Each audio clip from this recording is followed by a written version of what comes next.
আসসালামু আলাইকুম সুপ্রিয় শিক্ষার্থীবৃন্দ, তোমাদের সকলকে প্রিভিয়াস ইয়ার কোয়েশ্চন সলভিং ক্লাসে স্বাগত জানাচ্ছি। আজকের ক্লাসে আমরা ঢাকা বিশ্ববিদ্যালয়ের 21-22 সেশনের ম্যানেজমেন্ট প্রশ্নটি ব্যাখ্যা সহকারে সমাধান করব। তো চলো শুরু করা যাক। আমাদের প্রথমে এমসিকিউ, কোনটি পরিমেল বন্ধের ধারা নয়? আমাদের প্রথমে জানতে হবে পরিমেল বন্ধের ধারা কোনগুলো। আমরা জানি পরিমেল বন্ধের 6টি ধারা রয়েছে। এর মধ্যে একটি হচ্ছে নাম ধারা, অবস্থান ধারা, উদ্দেশ্য ধারা, মূলধন ধারা, দায় ধারা এবং সর্বশেষ সম্মতি ধারা। তাহলে দেখো উদ্দেশ্য দ্বারা আমাদের এখানে রয়েছে, তার মানে এটাও নয়। তারপর দেখো ঠিকানা দ্বারা, অবস্থান দ্বারা আরেকটি নাম হচ্ছে ঠিকানা দ্বারা, তাহলে এটাও আছে। তারপর দেখো পরিচালক নিয়োগ, এই ধারাটা কিন্তু এখানে নাই, তাহলে আমাদের সঠিক উত্তর পরিচালক নিয়োগ। আর অবস্থান দ্বারা তো এখানে আছেই, তাহলে আমাদের সঠিক উত্তর কী পেলাম? পরিমেল বন্ধের দ্বারা নয় কোনটি? পরিচালক নিয়োগ। আরেকটা বিষয় তোমাদের মনে রাখতে হবে, পরিমেল বন্ধের সবচেয়ে গুরুত্বপূর্ণ ধারা কোনটি? পরিমেল বন্ধের সবচেয়ে গুরুত্বপূর্ণ ধারা হচ্ছে উদ্দেশ্য দ্বারা, এটা হচ্ছে সবচেয়ে গুরুত্বপূর্ণ ধারা।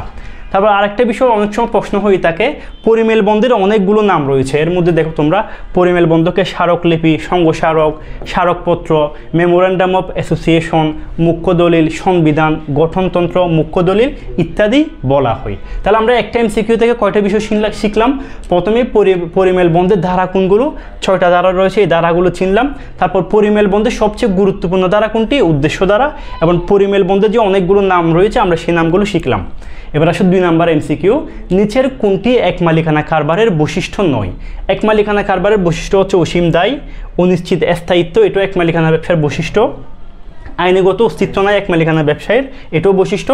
তাহলে দেখো আনুপাতিক হারে মুনাফা বন্টন, এক মালিকানা ব্যবসা মালিকই একজন, তাহলে আনুপাতিক হারে মুনাফা বন্টনের কোনো সুযোগ নাই। তাহলে এক মালিকানা ব্যবসার বৈশিষ্ট্য নয় কোনটি?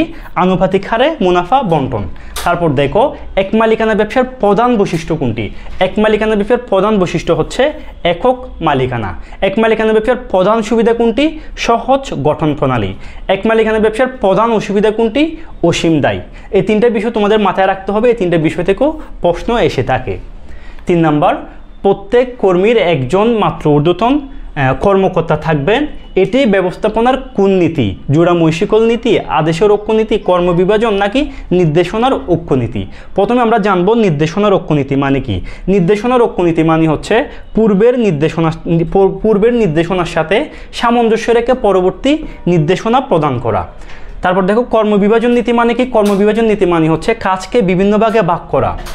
আদেশের ঐক্যনীতি মানে কি? আদেশের ঐক্যনীতি মানে হচ্ছে প্রত্যেক কর্মীর শুধুমাত্র একজন ঊর্ধ্বতন নিকট হতে নির্দেশ গ্রহণ করবে, আর এটি হচ্ছে তোমার দ্বৈত অধীনতা কি করে? পরিহার করে। তাহলে আমাদের সঠিক উত্তর পেয়ে গেলাম, প্রত্যেক কর্মীর একজন মাত্র ঊর্ধ্বতন কর্মকর্তা থাকবে কোন নীতি অনুযায়ী? আদেশের ঐক্যনীতি অনুযায়ী।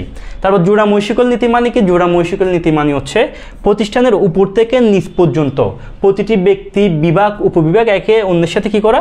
সংযুক্ত করা, এটা হচ্ছে তোমার জোড়া মৈশিকল নীতি। তাহলে আমাদের সঠিক উত্তর কি?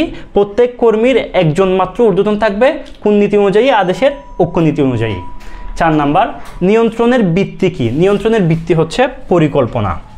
যে দেখো নিয়ন্ত্রণ কাকে বলে? নিয়ন্ত্রণ হচ্ছে গৃহীত পরিকল্পনা অনুযায়ী কাজ হচ্ছে কিনা তা পরীক্ষা করাকে নিয়ন্ত্রণ বলা হয়। এই নিয়ন্ত্রণের উপর ভিত্তি করেই পরবর্তী পরিকল্পনা গ্রহণ করা হয়, আর এই নিয়ন্ত্রণ হচ্ছে ব্যবস্থাপনার সর্বশেষ কাজ। 5 নাম্বার, ব্যবসা কোন ধরনের সংগঠন? ব্যবসা কি প্রাকৃতিক সংগঠন? নয়। রাজনৈতিক? তাও নয়। ব্যবসা হচ্ছে সামাজিক সংগঠন এবং ধর্মীয় সংগঠনও নয়। ব্যবসাকে সমাজবিজ্ঞানের একটি শাখা বলা হয়। 6 নাম্বার, মানুষের চাহিদা তত্ত্ব অনুযায়ী পেনশন নিচের কোন ধরনের চাহিদা? পেনশন দেখো মানুষের চাহিদা তত্ত্ব অনুযায়ী, আমরা চাহিদা তত্ত্ব নিয়ে একটু আলোচনা করি।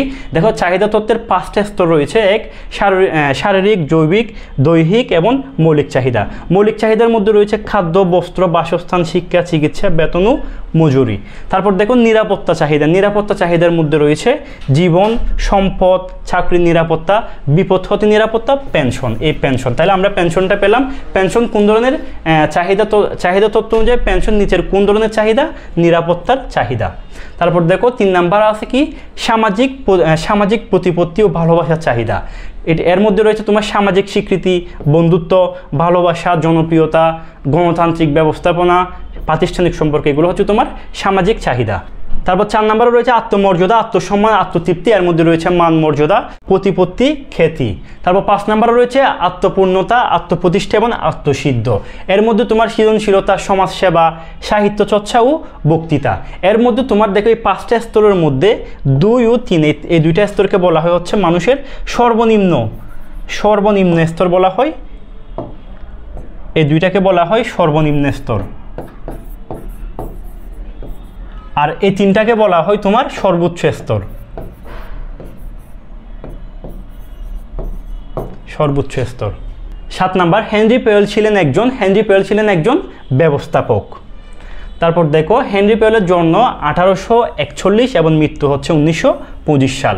হেনরি পেয়েল পেশায় ছিলেন একজন খনি প্রকৌশলী এবং হেনরি পেয়েলকে আধুনিক ব্যবস্থাপনার জনক বলা হয়। 8 নাম্বার, কোনো প্রতিষ্ঠান দেউলিয়া ঘোষণা হলে সবার আগে কাদের ঋণ পরিশোধ করতে হয়? সর্বপ্রথম ঋণদাতার পাওনা পরিশোধ করতে হয়, তারপর অগ্রাধিকার শেয়ার মালিকদের, তারপর হচ্ছে সাধারণ শেয়ার মালিকদের এবং সর্বশেষ বিলম্বিত শেয়ার মালিকদের ঋণ পরিশোধ করতে হয়। 9 নাম্বার, যখন কোনো অংশীদারি ব্যবসায়ের কোনো নির্দিষ্ট স্থায়িত্বকাল থাকে না তাকে বলা হয় ঐচ্ছিক অংশীদারি কারবার। সীমাবদ্ধ অংশীদারি কারবার কাকে বলে? যে অংশীদারে সর্বনিম্ন একজন এবং সর্বোচ্চ 2 জনের দায় সীমাবদ্ধ, তাদেরকে বলা হয় সীমাবদ্ধ অংশীদারি কারবার। আর নির্দিষ্ট অংশীদারি কারবার কাকে বলে?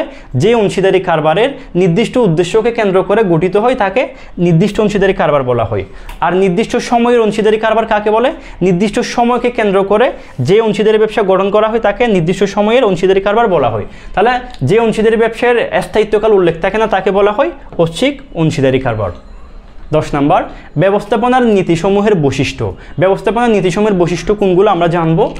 ব্যবস্থাপনা নীতির বৈশিষ্ট্যের মধ্যে রয়েছে সার্বজনীন প্রয়োগ, সাধারণ নির্দেশিকা, নমনীয়তা। এই নমনীয়তাই হচ্ছে কি ব্যবস্থাপনার নীতিগুলোর বৈশিষ্ট্য। আর স্থির, অস্থিতিস্থাপক এবং অনমনীয় এগুলো ব্যবস্থাপনা নীতির বৈশিষ্ট্য নয়। 11 নাম্বার, রাষ্ট্রপতির আদেশে গঠিত হয় কোন কোম্পানি? রাষ্ট্রপতির আদেশে গঠিত হয় বিধিবদ্ধ কোম্পানি। যে কোম্পানি দেশের রাষ্ট্রপ্রধানের এবং সংসদে বিশেষ আইন পাশ করে যে কোম্পানি গঠন করা হয় তাকে বিধিবদ্ধ কোম্পানি বলা হয়।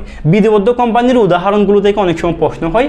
বিধিবদ্ধ কোম্পানির মধ্যে রয়েছে বাংলাদেশ ব্যাংক, ওয়াসা, বিদ্যুৎ উন্নয়ন বোর্ড, বিমান বাংলাদেশ, বিআরটিএ, বিসিআইসি, বিআরটিসি এবং বিটিবি। এগুলো হচ্ছে তোমার সবগুলোই বিধিবদ্ধ কোম্পানি।